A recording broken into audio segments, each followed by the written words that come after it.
भाई ये वीडियो आज डालनी थी मेरे को, जो कि है 20 फरवरी। लेकिन भाई साहब ये 4 घंटे से मेरा ये वीडियो पूरा लैग कर रहा है और अब तक रेंडर नहीं हुआ है। तो भाई हो सकता है ये वीडियो कल यानी कि 21 फरवरी को आए।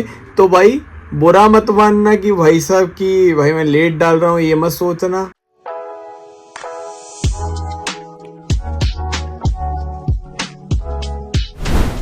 सो hello guys, welcome back to another episode of कप्रा शो टॉक्स। मैं हूँ आपका होस्ट प्रतीक और आज मैंने देखी है टॉक्सिक मूवी का ऑफिशियल टीजर ट्रेलर।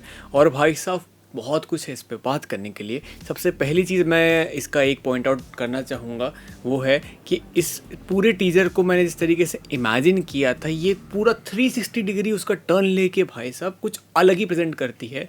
वो क्या है मैं अभी समझाता हूँ। तो टीज़र ओवरऑल यश के कैरेक्टर पे फोकस करता है इस पे, और जिसका नाम राया होगा इस फिल्म में। उसका पूरा एक बैकग्राउंड सेटअप किया गया, उसका वर्ल्ड बिल्डिंग दिखाया गया है कि यहाँ पे यश का क्या रोल है एग्जैक्टली। वो एक गैंग मेंबर है। पूरे टीज़र को देख के समझ में आता है कि उनकी गैंग एक बहुत बड़े थ्रेट से डील करने वाली है, जो कि अब तक एक्सपेक्टेड नहीं था। तो ये टिपिकल मेरे ख्याल से वो जो KGF वाला ट्रोप है, इन्होंने वही फॉलो किया, जिसमें वो दिखाते हैं कि जैसे पार्ट 1 में KGF के गरुड़ा होता है और वहाँ पे जो यश होता है वो अकेले से ले जाता है पूरे KGF में, और वहाँ पे जाके फिर गरुड़ा को मारता है। तो यहाँ पे भी कुछ वैसे ही कुछ सेटअप करने की कोशिश की जा रही है। और पूरा टीजर ऐसे ही लाइक कुछ मार धाड़ के शॉट में, और उसके बाद फिर यश भैया का 1 सेकंड का एक शॉट आता है जो उसमें भाई साहब वो पिछले टीजर में तो भाई साहब पूरा दिखाई दिया था वैसे ही कुछ। और मैं सोचता हूँ कि भाई साहब ये मूवी A रेटिंग होगी, लेकिन भाई साहब इसको फैमिली के साथ तो तब भी नहीं देख सकते इस चीज़ की वजह से। पूरे टीजर में ऐसे मार धाड़ स्टाइलिस्टिक ऐसा। और अभी रिसेंट में हमने एक ऐसी मूवी देखी भी थी, इसका नाम है ओ रोमियो, जिसमें पूरा ये स्टाइलिस्टिक एस्पेक्ट को अच्छे तरीके से यूज़ किया गया था। यही पूरा टीजर का प्रेमाइस रहता है। बट मैं इस टीजर से हुआ हूँ बहुत ज़्यादा डिसअपॉइंट। जी हाँ, आपने सही सुना, मैं बहुत चीज़ों में इससे डिसअपॉइंट हुआ हूँ जितना मैंने सोचा नहीं था। क्योंकि भाई साहब सबसे पहला, अगर आपको याद हो, जो 1 साल शायद पहले जब इसका शूटिंग बिगिंस वाला कुछ जैसा एक वीडियो आया था, उस समय जो इन्होंने एक टीज़र डाला था, तो भाई पहली बात तो इसे कितने टीज़र डालोगे भाई, मेन ट्रेलर भाई अभी 19 मार्च में ज़्यादा टाइम नहीं है, अब तुम टीज़र डाल रहे हो, 3 टीज़र डाल दिए। इतिहास में पहली बार हुआ कि ट्रेलर ज़्यादा होते हैं, यहाँ पर टीज़र ज़्यादा है। क्योंकि उसके बाद भाई से एक और टीज़र आता है। तो पहली टीज़र की अगर बात करें, खैर तो उसमें बहुत अच्छा सेटअप दिखाया गया था एक बार का, वहाँ पे यश कैरेक्टर का बहुत ग्राउंडेड लग रहा था।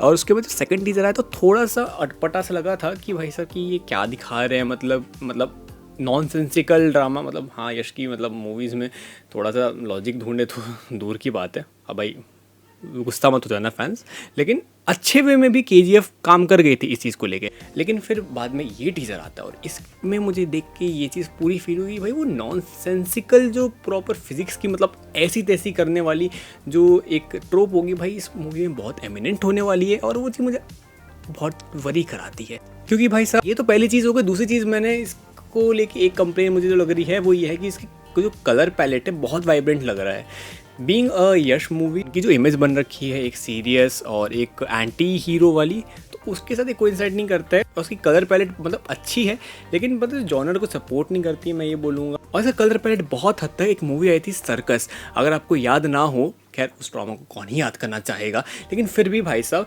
उससे बहुत मैच करता है। और भाई यहाँ पे भाई तुम यश के फैंस मेरे पे मत चढ़ जाना कि भाई किस कवाड़ से इस मूवी को कंपेयर कर दिया। मैं बस उसके कलर पैलेट से कंपेयर कर रहा हूँ। और बीइंग मेंशनिंग सर्कस, इस पूरे टीजर में सर्कस के बहुत सारे शॉट दिखाए जाते हैं। मतलब बहुत इंटरेस्टिंग है कि भाई क्यों ऐसे शॉट्स दिखाए जा रहे हैं, इतना क्या इसमें मतलब सर्कस का सिग्निफिकेंस होने वाला है, जिसमें देख सकते हैं यश को एक जोकर को भी ऐसे खींच के मारने वाला शॉट भाई साहब। और सर्कस से एक और चीज़ याद आती है, वो है भाई साहब इस मूवी की टाइमलाइन। अब बोलो सर्कस से टाइमलाइन कैसे याद आती है, मैं अभी इसका मेंशन आपको करता हूँ क्यों। क्योंकि भाई साहब इस मूवी का टाइमलाइन है 1940s से 1970s के बीच में। और ये सर्कस का पूरा सेटअप देख के तो भाई साहब अभी रिसेंट में एक मूवी की मुझे बहुत याद आती है, उस मूवी के पोस्ट क्रेडिट सीन की, वो है दी राजा साहब।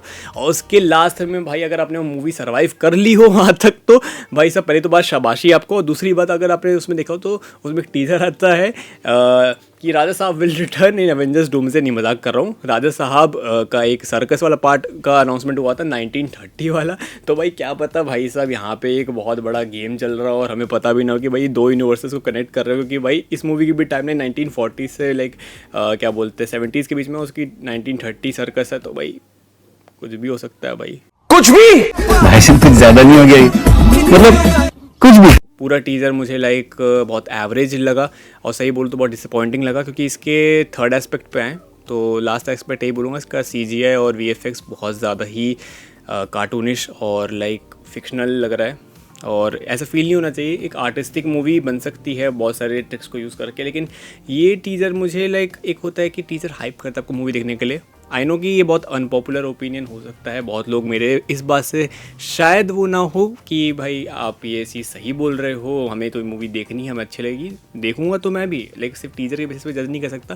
लेकिन हाँ, टीज़र के बेसिस पे मैं गेस कर सकता हूँ कि इस मूवी का लाइक क्या एक प्लॉट थीम और कि किस तरीके से लाइक जाने वाली है, ऑडियंस परसीव करेंगे। तो मेरे ख्याल से ऑडियंस डिवाइडेड हो सकते हैं, क्योंकि देखते हैं, मतलब यश से बेटर एक्सपेक्ट किया था मैंने।